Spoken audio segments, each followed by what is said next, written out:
Hello, this is Pastor Matt Stanis, pastor for Youth, Family, and Service at St. Luke Lutheran Church in Devon, Pennsylvania, and this is the online version of a great meeting that we had at St. Luke recently on youth ministry as we begin to chart a course together for where youth ministry is headed at. The agenda for the meeting was to open with devotions, and then I began by responding essentially to three questions, which are what makes for successful youth ministry based on my observation and experience, and how is that happening at St. Luke, and how can we plan for ongoing and increased success. And then I opened it up for some discussion and response from the full room of people that were present that evening. And the goal for the meeting was that everyone would leave with a picture of a possible shape for youth ministry planning, and then in the month to come to take on two tasks. The first task being to pray about where you can be a part of youth ministry at St. Luke, and then also to identify others who were unable to make it to the meeting, people like you listening to this webinar version, and to share this model with folks, and then invite them to our next meeting, which will be in May of 2000. Our devotions for the meeting reflected on this very familiar scripture from the Gospel of Matthew that describes Jesus and children. It says, "One day children were brought to Jesus in the hope that he would lay hands on them and pray over them. The disciples shooed them off, but Jesus intervened. 'Let the children alone. Don't prevent them from coming to me. God's kingdom is made up of people like these.'" And as we reflect on this scripture passage together, I invite you, first of all, to think of all the images that you may associate with this passage, images from children's bulletins, children's Bibles, stained glass windows of Jesus kind of sitting with children crawling on his lap, and that's kind of the sentimental picture that we often associate with this passage. And then as you acknowledge that, I invite you also to kind of expand that picture and hear what's going on in this interaction between Jesus and his disciples, where he first invites or challenges the disciples to make sure that they do not prevent young people from coming to Jesus, that they don't get in the way, but that they intentionally invest themselves in making sure that their actions bring young people to Jesus. And then I think the great statement that Jesus makes here is that God's kingdom is made up of people like these. And I invite you to take a moment to think about this passage and think about these two questions and how you would respond to them. How do we clear the way for young people to come to Jesus? And then also, how do you see God's kingdom coming through young people? And we had some great conversation around this scripture at our meeting, and I invite you even, if you'd like, to pause this webinar for a moment and just think about these questions from this familiar passage of scripture.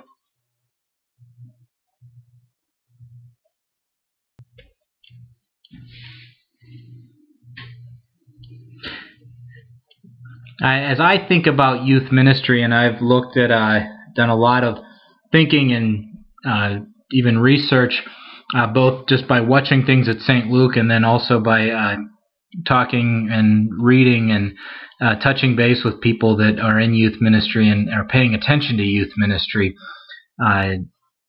I've come up with some kind of a picture in my mind that is based on a lot of research and a lot of great people that have paid attention to youth ministry, thinking particularly of the Search Institute and also the I can't think of the other group right off the top of my head. Exemplary Youth Ministry is the other one that have done a lot of looking at what makes for great youth ministry and what successful youth ministries seem to have in common, what assets.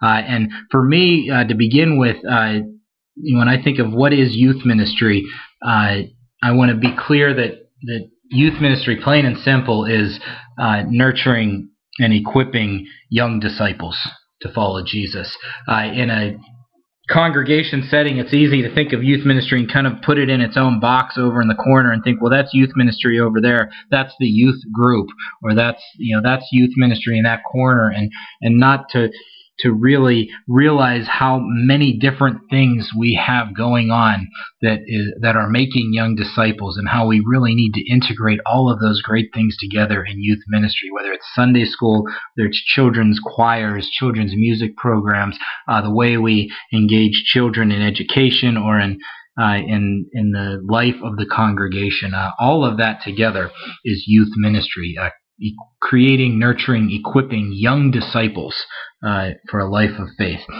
And people that have looked at successful youth ministries have found certain things that seem to always be present or often are present anyway, in successful youth ministries. And they seem to come into four areas that I would describe as, first of all, a faith-centered congregation. And then these young disciples are also impacted greatly by being part of faith-filled families. There's also a great element of faith-focused learning, and then the thing that kind of becomes intangible, the thing that really seals the deal for a lot of youth, if you ask them directly, is that they have this experience, what I'm calling a faith-nurturing experience. Something happens that really connects them with a youth ministry, and it can change their lives and can really have an impact on them.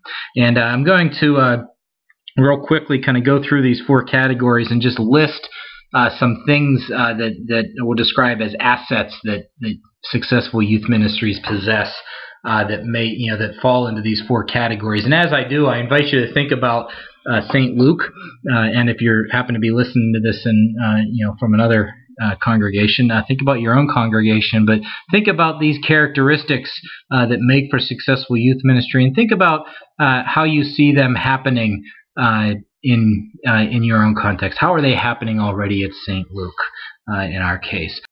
First of all, the faith-centered congregation. A faith-centered congregation is vital to youth ministry, and the things that make it that is, seems to be that there's a warm, welcoming climate, that worship is inspirational, that it's a congregation that encourages thinking, that the adults are youth-friendly, that there's a focus on discipleship in the congregation, that not only participation but leadership is encouraged, and I'd even say expected of people. A faith-centered congregation is mission-centered also, is thinking about where they're headed and what God is calling them to do, and a faith-centered congregation also strives for excellence. That's not necessarily meant to be perfectionism or superiority, but really strives to do the things that they feel called to do, and to do them to the best of their ability. And that makes up a faith-centered congregation, which is a vital piece that supports a successful youth ministry.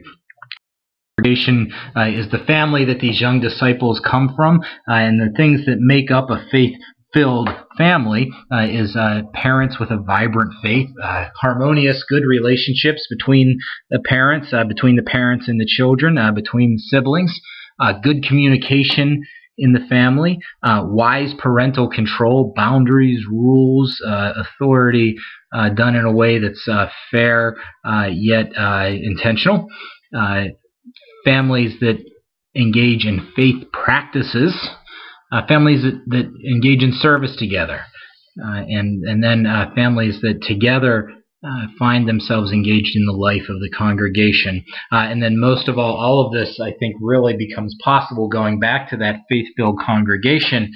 These families are equipped and supported by the congregation in real and tangible ways.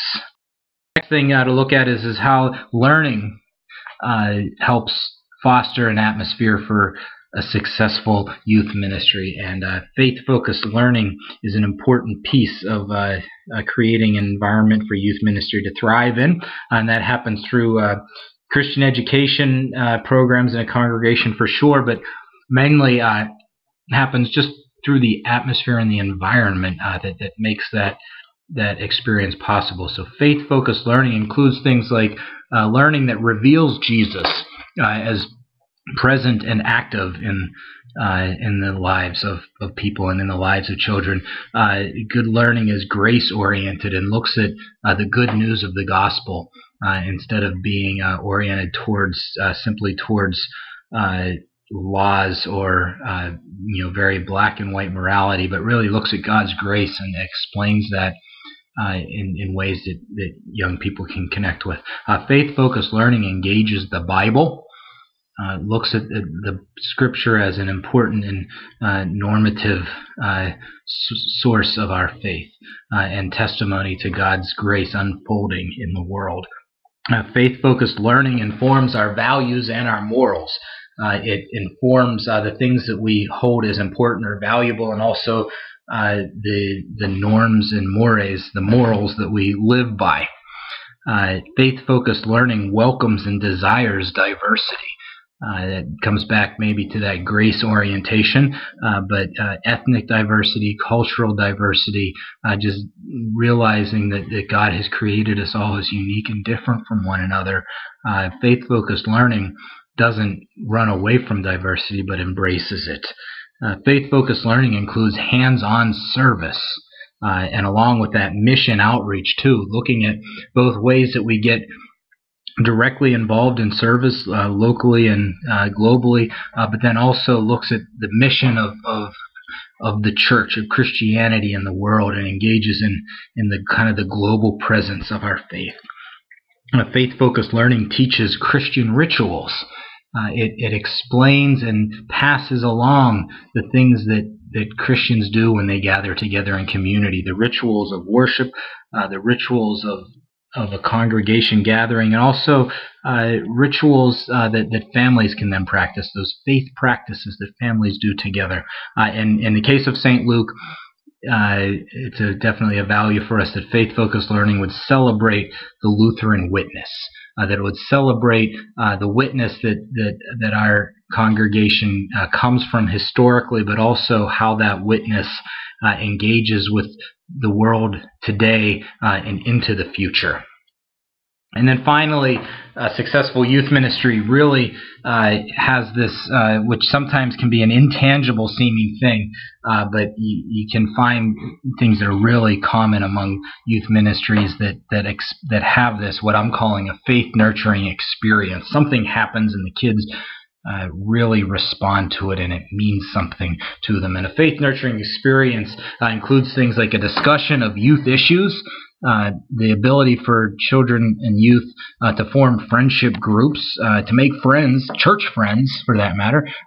Faith nurturing experience includes opportunities for service, peer ministry, realizing that youth minister to each other and help each other and meet each other's needs and care for each other and share their faith with each other. That it's not just something that adults are passing on to youth, but youth minister to each other. And as I'll get into later, youth also should be engaged to take the lead in how ministry happens.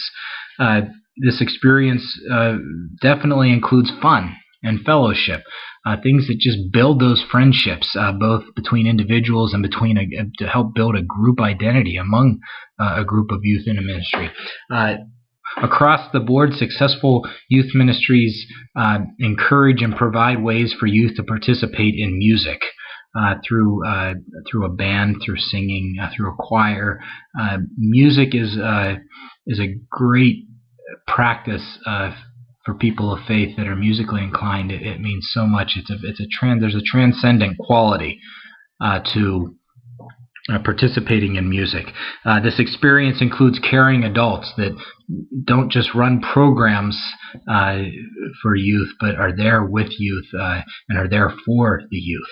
And then this faith nurturing experience also develops leaders among the youth and gives them opportunities to not just hone their leadership skills as they mature towards young adulthood and adulthood, but give them opportunities to actually take the lead and have their voices heard and their ideas acted upon within the context of the youth ministry and within the context of that faith-filled congregation around them. So these are the things that seem across the board to be present in youth ministries that are succeeding. And when I think of St. Luke, in our congregation in particular, I see so much of that happening. And when I think about it, they are things that are either already happening well, or they're things that we've identified and said, boy, we want to do this better. And so I think we are really at a point of great opportunity to turn a corner into a fantastic chapter of youth ministry at St. Luke as we equip young disciples for a life. When I look at St. Luke, I do believe St. Luke is a faith-centered congregation, and it's clear in our mission statement, which is to know, love, and serve Christ, which is a great starting point. We think of it as the reason why we exist. And then the challenge, as there is with every mission statement, is then how do we really make that happen? How do we translate that into things that we're doing and into the ministry that's happening on a daily, weekly, monthly, and annual basis? Something that has happened in recent years was a focus on the marks of discipleship, which at St. Luke we've identified them as worship weekly, read the Bible, serve in and beyond St. Luke, have Christian relationships, and give. And if you think back to those assets that a faith-centered congregation holds, you can see how that connects so well with those. The leadership at St. Luke is in the midst of looking at our mission statement and the things that we value and finding strategic ways to put that stuff into motion. And at our meeting, we took a kind of a sneak peek at how that process is coming along. It's still on the stuff that we've seen already, is just the idea that if St. Luke was wildly successful at accomplishing what we set out to do, accomplishing our mission, being what we feel God has called us to be, we kind of described it saying that when we're wildly successful, we'll be able to look and say that St. Luke is a vibrant and inclusive community of faith that connects people to Christ and one another and equips them to serve and lead through faith in God's mission. And that's a mouthful, and again, those are just words on a page if we don't do anything with them. But it really describes kind of the hopes and dreams and I believe the God-breathed calling of where St. Luke is being led in all areas of our ministry. And in our case with youth ministry, we're looking at how are we going to make that continue to happen in youth ministry, and some of the strategic steps that we're coming up with as we think about how to really make this happen. And I think they all tie wonderfully in with how we are called to do youth ministry. But those steps include equipping disciples to both serve and lead, to welcome and include, to nurture relationships, to serve friends, neighbors, and strangers, and then to share the news of the gospel, but also the news of what God is doing in our community of faith at St. Luke. And these are things that are actions that we can take and put specific ideas around as we do youth ministry, and think, how are we equipping disciples to serve and lead among our youth?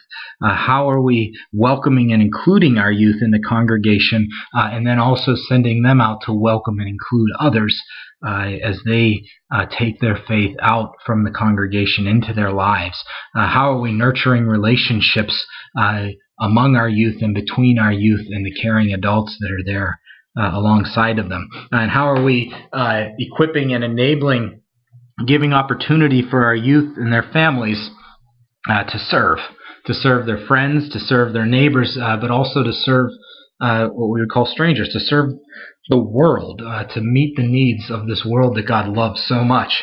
And how can we all be a part of spreading the news of what God is doing both at St. Luke and in the world? I think St. Luke is really in a great place moving forward with this stuff. And as we make plans for youth ministry, I think we are really turning the corner into a very good thing. I've looked at youth ministry at St. Luke in my time as pastor for Youth, Family, and Service, which is just about 6 months now. I've been kind of observing things and thinking about how they interact with one another and where we're headed and what kind of things we're hoping to get accomplished and trying to put some sense to that, which is why this conversation has begun. And the one thing that is very clear to me from the day I showed up at St. Luke, and I think it's a great thing, the model of youth ministry at St. Luke is really thinking of youth ministry as beginning at grade 4. And I think that's just a really wonderful forward-thinking approach to youth ministry. When I began in youth ministry, I can't believe it, but it's like 20 years ago now, we thought very intentionally about that 7th, 8th, and 9th grade age group, because our sense was we had to get engage young people during those what I'll call middle school, junior high years before they were found themselves with a part-time job or a driver's license or a significant other. And if we were able to build a strong foundation with them during those years, that as they matured into senior high school in grades 10, 11, and 12, that they would maintain that strong connection even with those extra things. But as I look at the landscape today, now we need to really engage and build that strong connection with young people even earlier. And in a lot of cases, we need to make that experience of youth ministry important to them before they find themselves on a travel sports team, for example, or engaged in arts or music or academics, all these really wonderful opportunities that young people have today, but they also often are very rigorous and have high expectations and high demands of their time and energy. And youth ministry, I don't think, needs to directly compete with those things, but we certainly need to find a way to make sure our youth ministry is not only adapting to that reality, but is also building strong connections with youth at a very young age. And at St. Luke, we begin that from birth and very intentionally from as young as age 2. But for the sake of our youth ministry model, we're looking at grades 4 and up. And I've subdivided those into these 3 groups of grades 4 through 6, 7 through 9, and 10 through 12, thinking in part of kind of the developmental stages that children and youth are in at these ages, and then also around the reality at St. Luke of the way that we do our confirmation ministry, which happens in grades 7 through 9, and how, as I'll be talking about here in a moment, that I think that is a very central piece of our youth ministry at St. Luke, and it's a great treasure that I think we can really build a lot on. So in each of these age groups, there are different things that I think really become things to focus on with these different age groups as they move through this experience of youth ministry. And in the 4 through 6, I think one of the big things is this is the time when they really establish their friendships, their church friends, and they find that they, a positive experience of relationships with other people their age that worship with them and that are a part of the congregation with them. In grades 4 through 6, I think it's a time when hopefully children become engaged in worship in a new way. Some kids become very engaged in worship, from the youngest of ages. But I think in grades 4 through 6, it's a time when they really have an opportunity to really begin to engage and be a part of worship, or have worship really click for them in new ways that maybe they weren't seeing or weren't able to see at younger ages.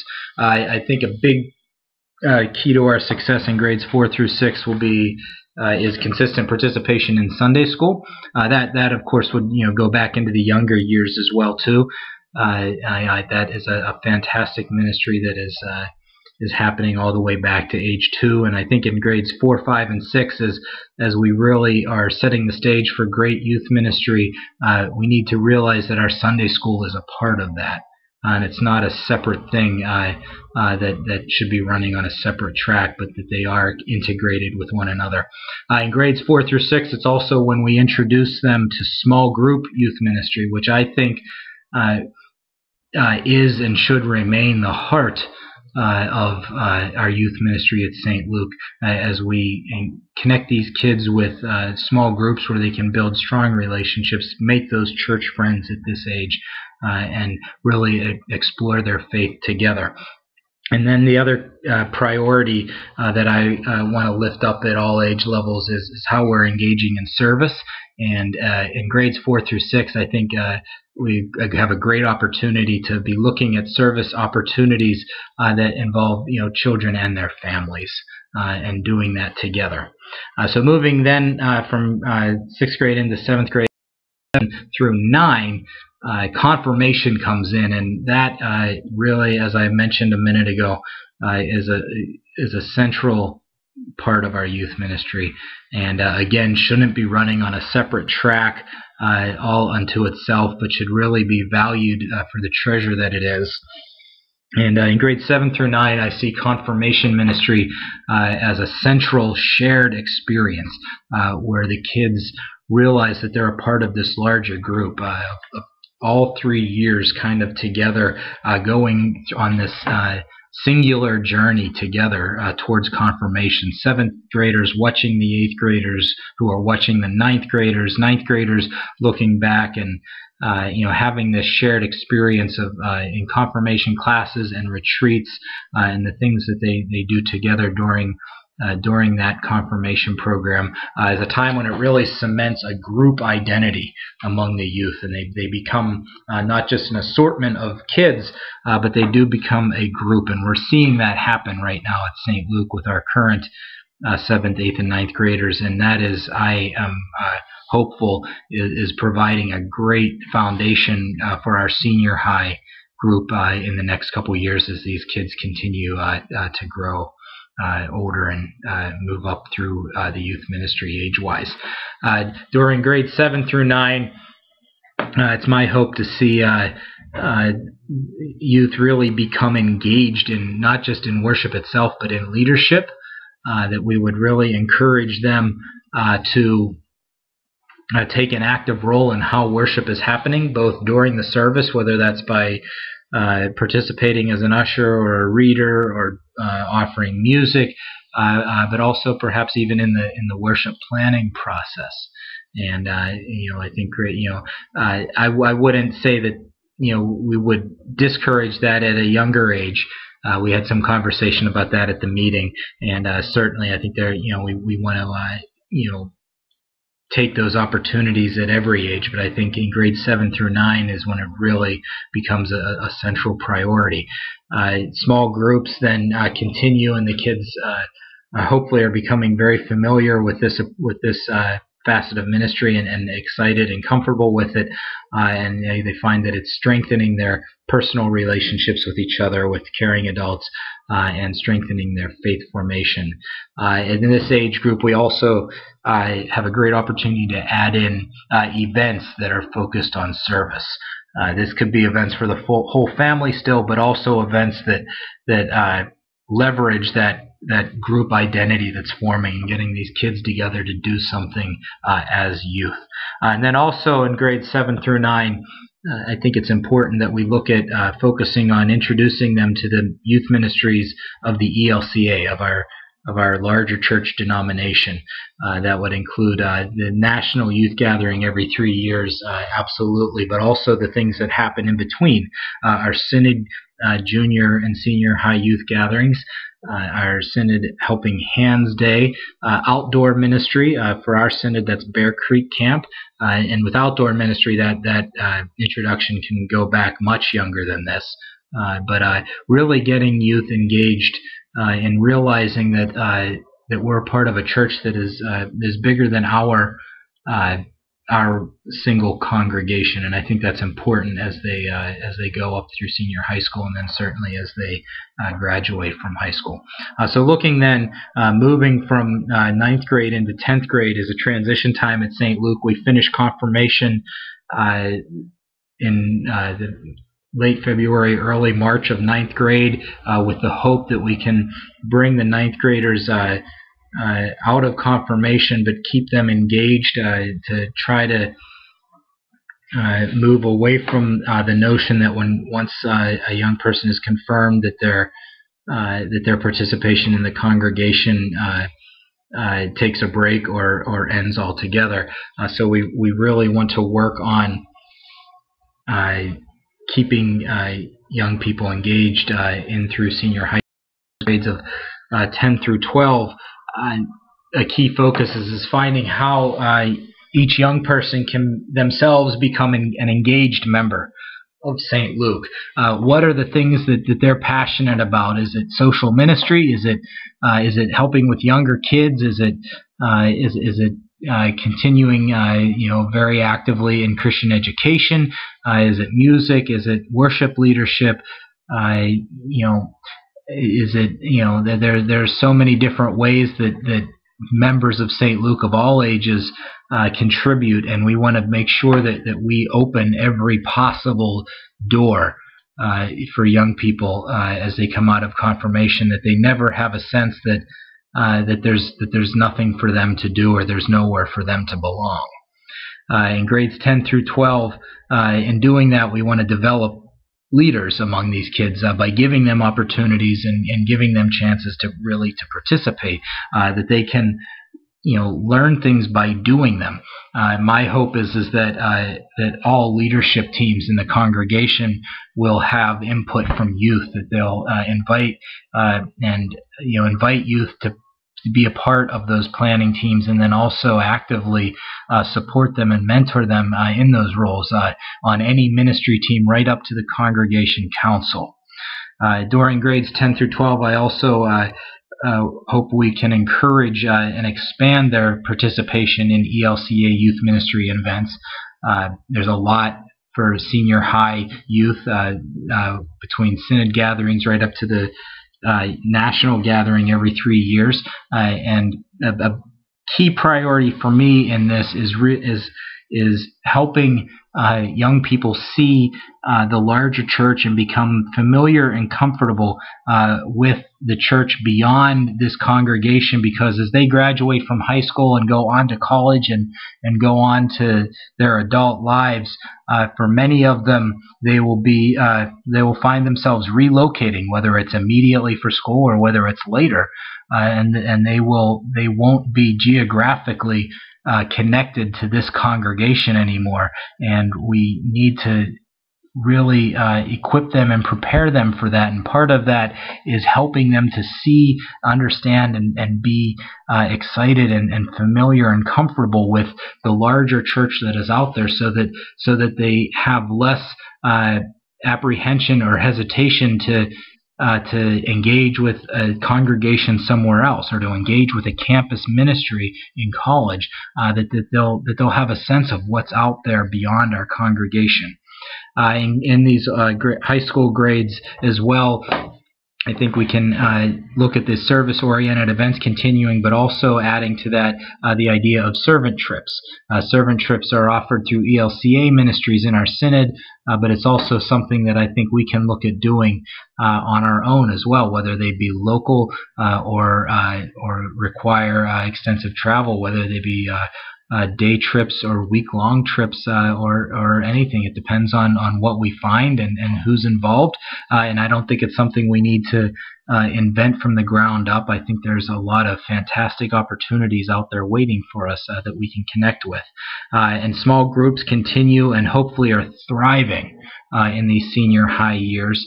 And it's a great venue for young people to really be engaging in the issues that are important to them, the things that they're excited about or afraid of or uncertain about, and having that kind of grace-filled and safe and comfortable place where they know the things that matter to them won't be ignored. And then also, I think one of our goals is to really keep our high school students engaged in Sunday school and Christian education, especially as confirmation ends and they find themselves in a situation where there maybe doesn't seem to be as much structure or expectation. And one of the things that came up in the meeting is realizing that we have a real opportunity with the current students that are now entering into senior high school this year and over the next couple years, that really have a great cemented identity with each other, but realizing that we may need to bolster and better support kind of the ministry structure for grades 10 through 12, because it's not quite as intentional as it is for confirmation ministry or for children's ministry in the younger ages prior to confirmation. So as we think about that experience of youth ministry, the model that I am presenting and inviting folks to think about, and we're really kind of just beginning the conversation here and asking for input and to see what's missing or what's most important in this. But as we think about youth ministry and how we're going to make that happen with all of the gifted people at St. Luke, certainly in the middle of that will be a youth ministry team. But as I envision that team of people coming together, I think we'll have some priorities that we'll be looking at, that kind of each of those priorities or those areas will kind of deserve their own attention, that will kind of be addressed by other teams that are either part of the youth ministry team, yes, but also kind of their own ministry teams that are then kind of organized and supported through the youth ministry team and through the Pastor for Youth, Family, and Service. And those areas include the ones on the left, the small groups, confirmation, and then also what I'm calling participation and leadership, thinking of a focus on looking at kids and making sure that they have opportunities, that the congregation is providing a culture that welcomes them to participate and to be leaders, and that there are people that are really supporting the young people in their endeavors to do that and advocating for them to make sure that every ministry area in the congregation is ready and equipped to engage young people. And then the ones on the right I think of as more areas of focus that might be more concentrated on a particular short-term effort, fellowship events, providing fun events to help build relationships, and thinking about what frequency we want to do those with in each age group, and what age groups we want to have in these events, and then pulling together people to plan and make those events happen. And that's a great opportunity to pull folks in and get them engaged in youth ministry on a short timetable that can fit into the very busy schedules that a lot of us face. And the same goes for service events as well. And then I think if we look at doing any kind of extensive servant trips, we would look at forming some kind of task force that would do whatever is necessary ahead of those events, of deciding what they'll be and making all the arrangements, and then having those trips happen, and then kind of finish up with kind of the challenge of, well, how do we integrate what that experience did into the life of the congregation. And then also I would like to have some folks really focusing on how we can connect our kids with the ministries that are surrounding us through our larger church in the ELCA. through our synod events, through we would face the national youth gathering every 3 years, like we are already, which is kind of like how I just described the servant trips, where we pull together a leader and then a group of adults that kind of see through the lead up work for a year to a year and a half prior to the trip, and then go through that experience with the youth, and then look at how we build on what happened at that event and integrate that into the life of our youth ministry and our congregation as we come back home from it. So those are the focus areas that I see the youth ministry team making a priority, and I certainly don't think it's an exhaustive list, but I do think it's a list of the different areas where we would want to be plugging in the right people into each of those areas. So meeting concluded, I put that all of that on the table, and we had the beginning of a great discussion in the room, and I hope that those of you who are listening to this will also participate in that discussion. And the thing that I asked everyone to do, and I'll ask you to do as well, is as we left the meeting, you'll see here it says by 8:30. That was our goal, and to be honest with you, we didn't quite make it, but we were done before 8:40, so we got close. But we kind of had to stop the conversation because we were all very kind of excited and enthusiastic about what was going on. But as you consider all of this, I hope you'll join into the conversation. And the two things I'm asking is for folks to pray, to sit down and pray and say, where can I be a part of this youth ministry? Where do I see myself in this structure? What things am I passionate about? What things do I feel excited about doing? Is it a small group thing? Is it putting together a servant trip? Is it coordinating a fellowship event?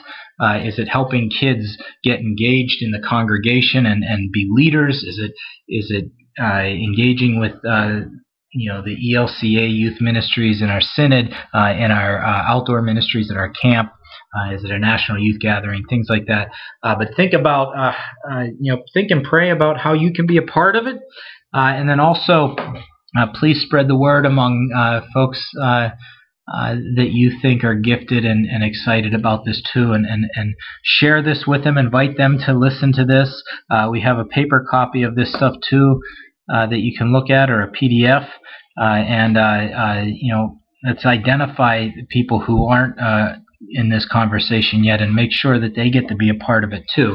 And that comes with the invitation to our face-to-face meeting, which will happen on, pardon me for the spelling there, but Wednesday, May 23rd, we'll be meeting at 7 p.m. And again, we're going to shoot to be out of there by 8:30, but begin to try at that meeting to begin to get that structure into focus and start thinking about where people will fit in so that we can do great youth ministry together at St. Luke.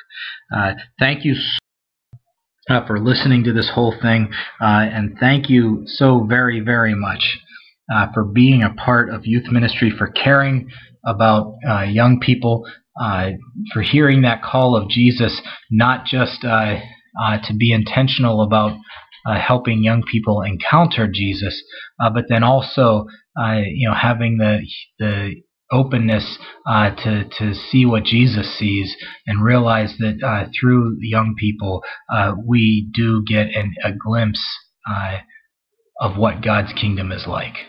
If you have any ideas, questions, as we move forward with this, please share them with each other, and please certainly let me know what they are too. You can contact me at St. Luke. If you're coming from outside the congregation, you can find our website at stlukedevon, DEVON, .org, stlukedevon.org. Thank you for listening to this presentation on youth ministry at St. Luke, equipping young disciples to know, love, and serve Christ. Once again, I'm Pastor Matt Stannis, pastor for Youth, Family, and Service at St. Luke Lutheran Church in Devon. Thank you.